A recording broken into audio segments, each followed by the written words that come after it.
Hello everybody, it's October, which means that I'm officially wearing my fall hat. Indoors, why not? I'm so excited that it's October. It's still like 80 degrees where I live, but it's okay, I am embracing fall. So anyway, September was a pretty good reading month for me. I read 6 books, but I also picked really small books for the most part.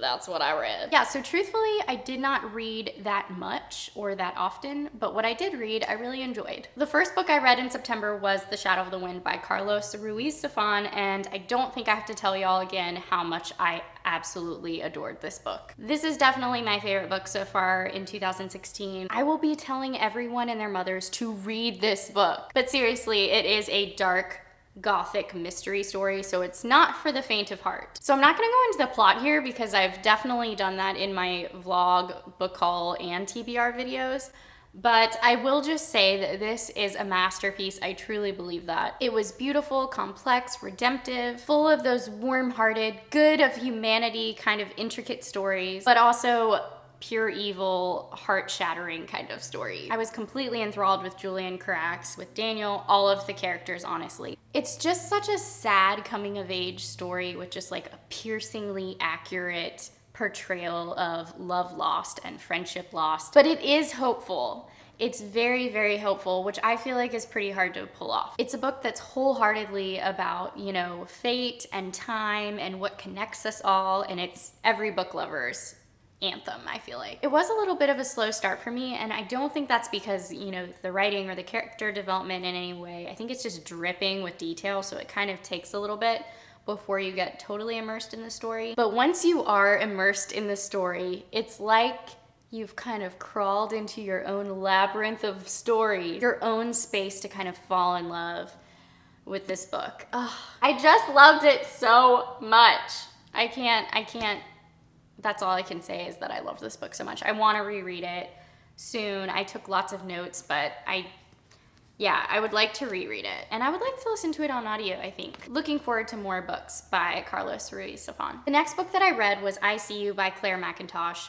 This is a crime thriller that I read with a group of some of my favorite booktubers. I cannot tell you how fun it was to read a whodunit story and share all my ridiculous theories with this group of gals. I think the reading experience is definitely what I enjoyed most about this book, though the book was a delight to read. It was a real page turner. The author, I believe, was a cop for like 12 years, so she really knew what she was doing. I also felt like the police officers in this book were the most well-rounded characters, which kind of makes sense. So I've said this before, but this is a cyber-stalking / real-life stalking story about a girl who finds her picture in the newspaper, and the only details next to the picture are a phone number that doesn't work and a website that is blank. So it's really creepy to start off with. She becomes obsessed with why her picture is in the newspaper and kind of unravels this crazy mystery. There are so many turns, it's not predictable. At least it wasn't for me. I actually found every character suspicious. Like you trust no one. So it makes a really fun read. I found the psychological development of the police officer on the case to be probably the most interesting part of the story. And I didn't really like the main character, Zoe Walker. She was kind of annoying to me. I don't know. I think I just kind of wanted to read past a couple of her scenes and get to like the really good part. But that's the thing, this is not a character-driven book. It's totally plot-driven. I mean, it's a crime thriller, so if you're looking for a lot of character development, you might, I don't know, I felt like it was lacking a little bit. So yeah, I really enjoyed this book, but I think my favorite part was definitely reading it with some of my favorite booktubers and friends. The next book that I read was Every Heart a Doorway by Seanan Mcguire.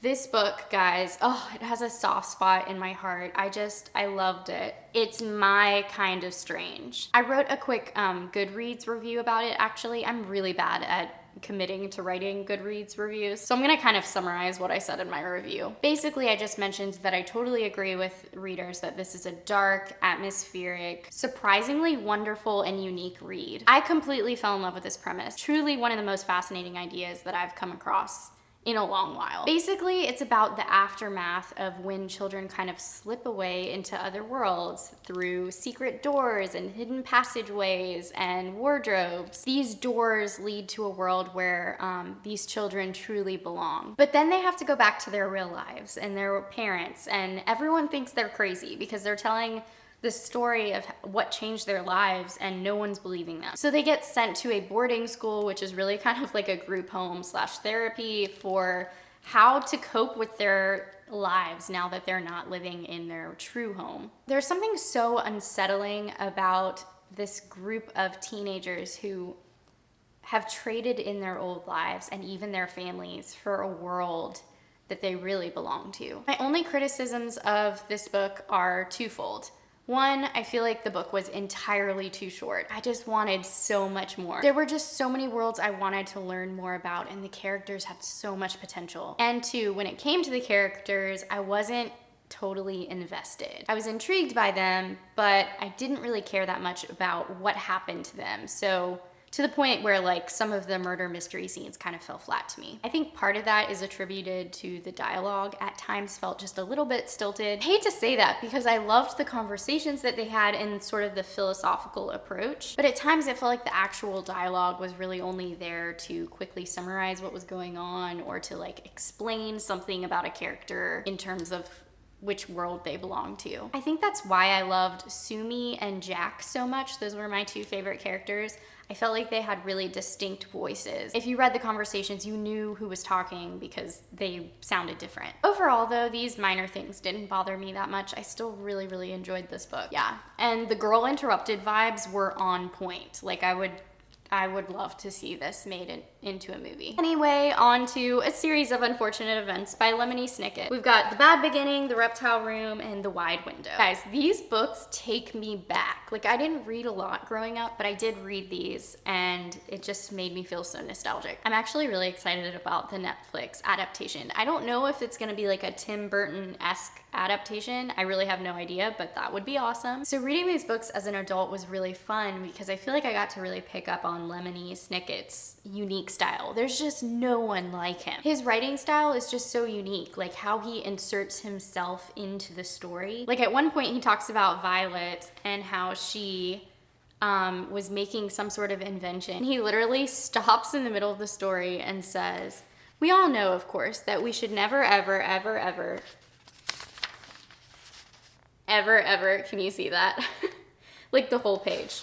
"Ever fiddle around in any way with electronic devices. Never. There are two reasons for this." And then he just kind of goes on. I also feel like when these books were published, no one else could kind of get away with some of the topics that he was playing around with or how he talked about certain topics. At one point he starts talking about the boy who cried wolf and the moral of the story. And he goes, "The story's moral, of course, ought to be never live somewhere where wolves are running around loose. But whoever read you the story probably told you that the moral was not to lie. This is an absurd moral, for you and I both know that sometimes not only is it good to lie, it is necessary to lie." He also talks about really morbid things. At one point, he starts talking about the death of a loved one, and he says, "It is a curious thing, the death of a loved one. We all know that our time in this world is limited, and that eventually all of us will end up underneath some sheet, never to wake up. And yet it is always a surprise when it happens to someone we know.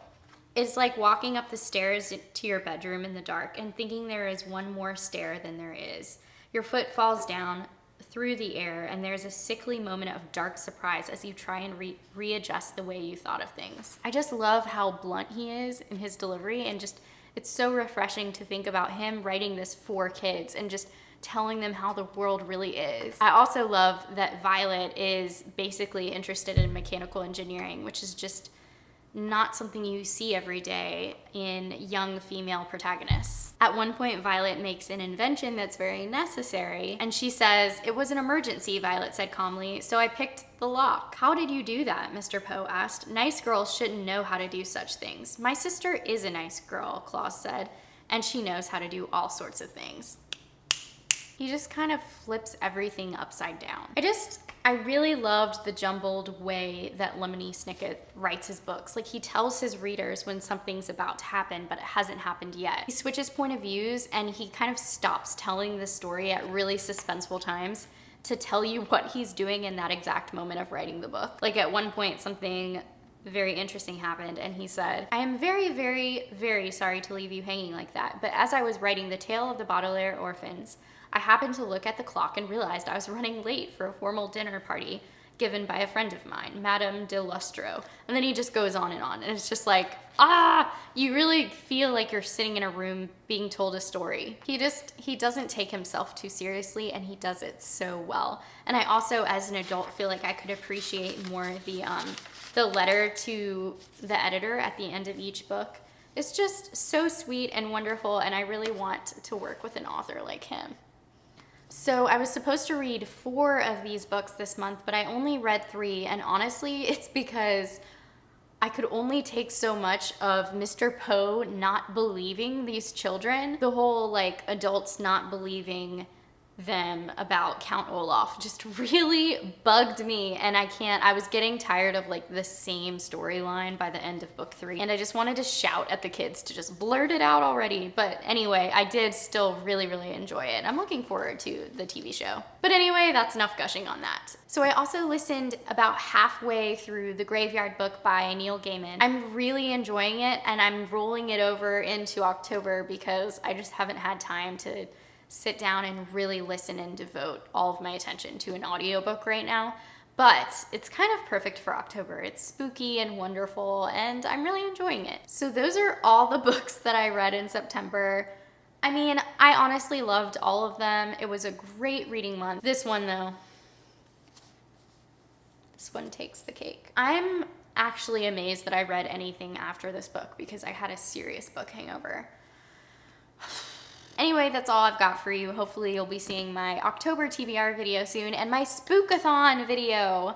I'm really excited. I might try to vlog during that week, but I've got a lot going on that week, so we'll see. Happy fall. Hope you're enjoying warm sweaters and thick socks and all the warm drinks, pumpkins, pumpkin-y things. I'll talk to you guys later. Bye.